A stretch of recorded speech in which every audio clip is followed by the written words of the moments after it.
안녕하세요. 파른부동산 안재호 소장입니다. 이번에는 농림축산식품부 송미령 장관 인터뷰 내용인데요. 농지제도 개선 방향 및 농지 소유, 임대 규제 완화에 대해서 한국경제신문 2025년 1월 20일자 보도 내용을 보내드리겠습니다. 어떤 분야든 새로운 산업혁명이라 할 만큼 변화가 빠른 시대에 머뭇거리다가는 시대에 도태될 수밖에 없는 현실인데요. 우리의 농업 정책 또한 스마트팜, 수직농장 등 변화에 걸맞는 제도 개선을 위해 관계부처에서는 노력하고 있음을 잘 알고 있습니다. 물론 법률 개정이 필요한 부분은 국회에서 조속히 협조해야 할 부분인데요. 과연 국회에서는 그렇게 잘하고 있는지 모르겠습니다. 송미령 농림축산식품부 장관이 8년 이상 직접 농사를 지어야 농지를 임대할 수 있도록 한 농지 임대차 규제를 대폭 완화하겠다고 19일 밝혔다. 또 복잡한 전용 절차를 거치지 않고도 농지에 스마트팜이나 수직농장을 설치할 수 있도록 농지법도 바꾸겠다고 했다. 송 장관은 이날 한국경제신문과 한 인터뷰에서 30여 년간 경직적으로 운영된 낡은 농지 규제를 대대적으로 손질해 농지 이용의 효율성을 높이겠다며 이같이 강조했다. 송 장관이 12.3 비상계엄 사태 이후 언론과 인터뷰한 것은 이번이 처음이다. 송 장관은 농업이라고 하면 농지에서 농작물을 생산하는 재배업만 생각하는 경향이 있다며, 하지만 요즘은 20층짜리 건물을 지어 1층에서 쌀을 재배하고 2층에서 돼지를 키우는 수직농장이 현실화된 시대라고 말했다. 수직농장, 스마트팜, 주차장, 판매시설, 화장실 등을 농지에서 설치할 수 있도록 규제를 대폭 풀겠다는 설명이다.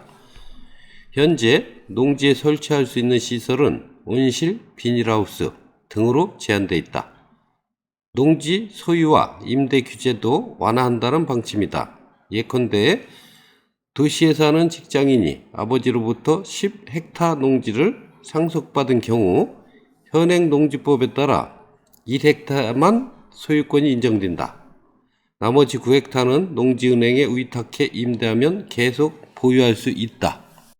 직접 농사를 지으면 소유권이 인정되지만 8년 이상 지속해야 농지를 임대할 수 있다. 이렇게 규제가 까다롭다 보니 농지를 불법 임대하는 사례가 적지 않다. 송 장관은 현 제도는 많은 사람을 범법자로 내몰고 있다며 규제를 풀어 농지 이용 효율을 높이겠다고 했다.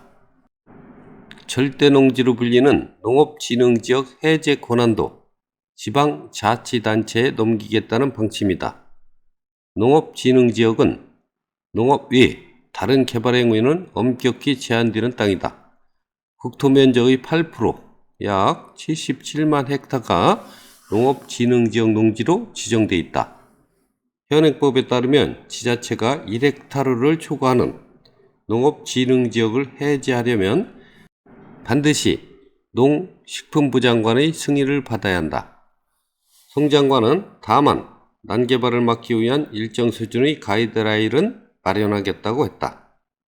가업을 이어받는 청년농의 상속세 부담도 줄여야 한다는 게 송 장관의 생각이다. 그는 현행 30억 원 한도인 영농 상속공제를 추가로 확대해야 한다며 상속 개시 전 8년 이상 영농에 종사해야 하는 등의 상속 요건도 완화하는 방향으로 재정당국과 협의할 계획이라고 말했다. 송 장관은 고환율, 미국 신정부 출범, 경기 침체 우려 등으로 가중되고 있는 농업인의 경영 부담을 덜어주는 것도 핵심 과제로 꼽았다.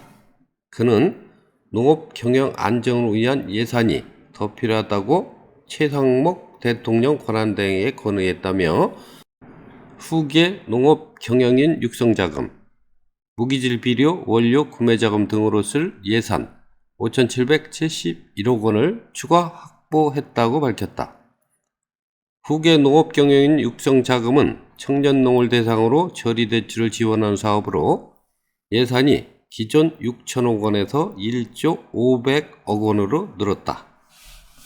송 장관은 미국 도널드 트럼프 2기 행정부 출범이 국내 농식품 분야에 미칠 영향에 대해 보편 관세든 특정 지역 관세든 미국 정부가 관세를 높이면 식품 수출에 지장을 받을 수밖에 없다면서도 라면, 김치 등 K푸드에 대한 미국 소비자들의 선호는 다른 식품으로 대체할 수 있는 게 아니어서 크게 걱정할 단계는 아니라고 말했다.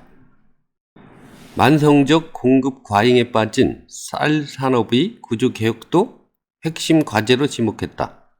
정부는 올해 벼 재배 면적을 약 8만 헥타 정도를 줄인다는 방침이다. 이 경우 쌀 생산량이 40만 톤 감소할 것으로 기대하고 있다. 송 장관은 전략 작물로 전환하는 쌀 농가에 직불금을 주는 인센티브를 확대할 계획이라고 했다. 이런 내용이었고요. 쌀이 남아돌아 보관비 등 부담이 적지 않은데요. 논에 밭작물을 재배하기 위해서는 배수가 잘 되는 토질 개선이 되어야겠고요. 이는 저소득 농가에서 배수가 잘 되는 흙으로 교체하기 위한 비용을 부담하기에는 현실적으로 어려워 보입니다. 또 한 가지 밭작물의 기계화가 선행되어야겠고요. 노동력 대비 소득 또한 높아야겠습니다. 이번 인터뷰 내용은 현실에 부합하는 내용에서 공감합니다. 저 또한 누차 현실에 부합하는 농지정책의 필요성을 말씀드렸는데요. 관계부처의 의지가 뚜렷해 보이니 잘 되지 않겠나 생각합니다. 감사합니다.